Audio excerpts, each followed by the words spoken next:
इसका क्या अर्थ है कि परमेश्वर चंगा करने वाला है। पवित्र शास्त्र में ईश्वर को कई उपाधियां दी गई है, जिनमें से एक है यहोवा राफा, जिसका अर्थ है प्रभु हमारा उपचारक है। यह उपाधि निर्गमन 15:26 में मिलती है, जहाँ ईश्वर इस्राएल से कहते हैं, यदि तू अपने परमेश्वर यहोवा का वचन तन मन से सुने और जो उसकी दृष्टि में ठीक है वही करे और उसकी आज्ञाओं पर कान लगाए और उसकी सब विधियों को माने, तो जितने रोग मैंने मिस्रियों पर भेजे हैं उनमें से एक भी तुझ पर न भेजूंगा, क्योंकि मैं तुम्हारा चंगा करने वाला यहोवा हूँ। उस समय से ईश्वर को एक उपचारक के रूप में मानना यहूदी और ईसाई धर्मशास्त्र दोनों में एक निरंतर विशेषता रही है। आधुनिक ईसाई अक्सर ईश्वर को उपचारक के रूप में चर्चा करते समय केवल शारीरिक उपचार पर विचार करते हैं।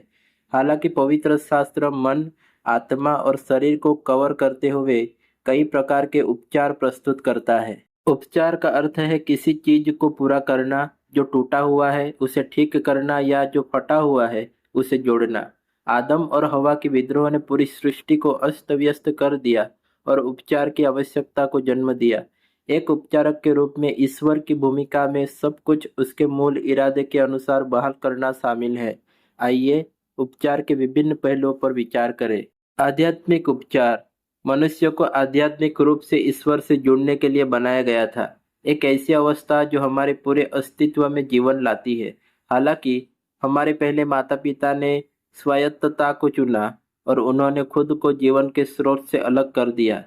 हम आध्यात्मिक रूप से मृत हो गए, ईश्वर की आज्ञाओं को तोड़ने के लिए प्रवृत्त हुए और अच्छे कर्मों और मानवीय प्रयासों के माध्यम से ईश्वर के साथ सामंजस्य स्थापित करने में असमर्थ हो गए। आध्यात्मिक उपचार में ईश्वर द्वारा इच्छित पूर्णता को बहाल करना शामिल है, जो हमारे पापों को दूर करने के लिए यीशु के बलिदान के माध्यम से प्राप्त हुई। जब हम अपने पाप को स्वीकार करते हैं और अपने उद्धारकर्ता के रूप में यीशु पर भरोसा करते हैं, तो हम ईश्वर के साथ सामंजस्य स्थापित करते हैं। वह हमें न्यायी ठहराता है और हमें वह आध्यात्मिक उपचार प्रदान करता है जिसकी हमें आवश्यकता है। जैसा कि भविष्यवक्ता यशायाह ने घोषणा की, उसके कोड़े खाने से हम चंगे हो गए, जैसा यशायाह 53:5 में लिखा है। शारीरिक उपचार ग्रीक और गूढ़ ज्ञानवादी विचारों के विपरीत, जो शारीरिक से अधिक आत्मा को प्राथमिकता देते हैं, शास्त्र प्रकट करता है कि ईश्वर शारीरिक पूर्णता में रुचि रखते हैं। यीशु ने लोगों को चंगा करके इसका प्रदर्शन किया, स्पष्ट रूप से दिखाया कि ईश्वर का राज्य निकट आ गया था।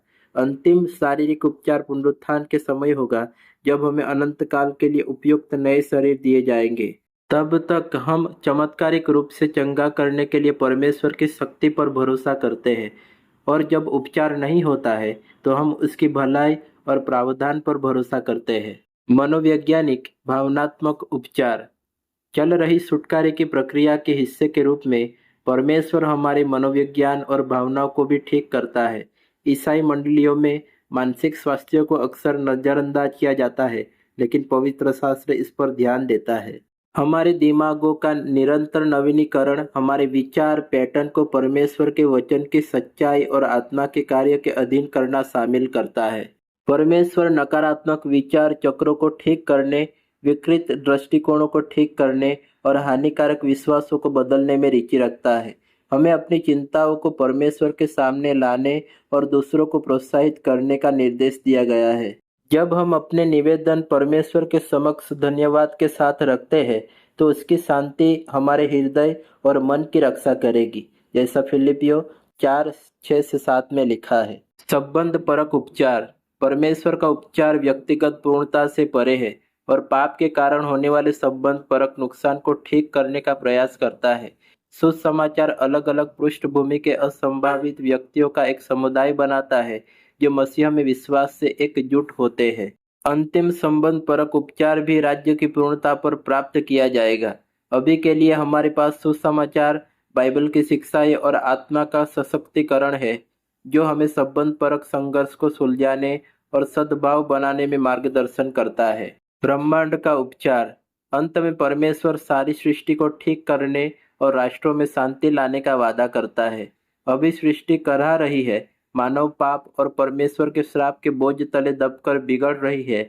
परमेश्वर के छुटकारे में उसकी सारी सृष्टि शामिल है और हम आशा के साथ उस पूर्ण बहाली का इंतजार करते हैं। ईश्वर एक उपचारक है और ईसाइयों को निरंतर उपचार प्रक्रिया में ईश्वर के साथ भागीदार होना चाहिए। हम इसे कई तरीकों से कर सकते हैं, जिससे शुभ समाचार साझा करना, बीमारों के लिए प्रार्थना करना, चिकित्सा प्रगति में योगदान देना, लोगों को प्रोत्साहित करना, शांति निर्माता बनना, ईश्वर की सृष्टि की देखभाल करना और शाश्वत दृष्टिकोण के साथ जीना शामिल है। आमीन।